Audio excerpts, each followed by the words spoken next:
Күні кеше Асқар Тоқпанов атындағы Жамбыл облыстық академиялық қазақ драма театрында жазушы драматург Сұлтанәлі Балғабаевтың «Ғашықсыз ғасыр» атты жаңа қойылымы көрерменге жол тартты.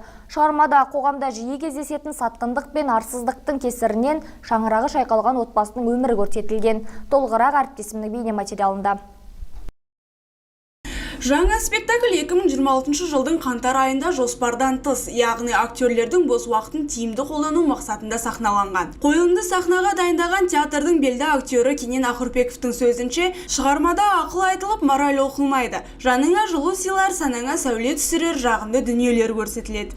Енді мен өзім режиссер болмағандықтан, мен енді актерлік мамандығында оқығаннан, мен енді бір қоғамға бір дүр сілкіндіретіндей, болмаса бір қоғамға бір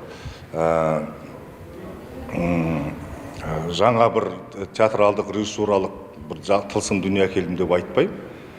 Бұл тек қана бұл актерский ойын деп айтсам болады. Мен өзім 20 жыл актерде қызмет еткеннен кейін актерлардың образдарын ашса екен, жаны кіріп ойнаса екен деген мақсатта қойылды. Ол жоспарым іске асты деп ойлаймын. Спектакль көрерменді ойлы, парасатты пікірмен сүйсінтеді. Шығармада профессор Қайырбай мен оның жары Фариданың өмірі сипатталған.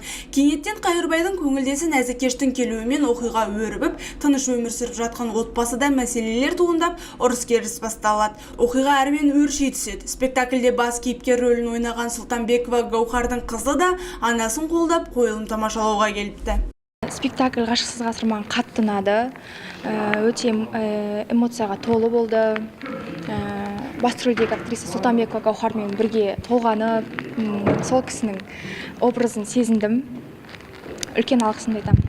Театр тек өнер ғана емес, ол өмір сабағы, тәрбиенің бастауы, мәдениеттің алтын діңгегі. Осындай мазмұнды ойлы қойылымдар көрермен санасын байытып, рухани әлемін кеңейтері сөзсіз. Мерей Әбдірәсіл, Мейрамбек Сағынов, Нұрбол Қыстаубек, 24 Ньюс.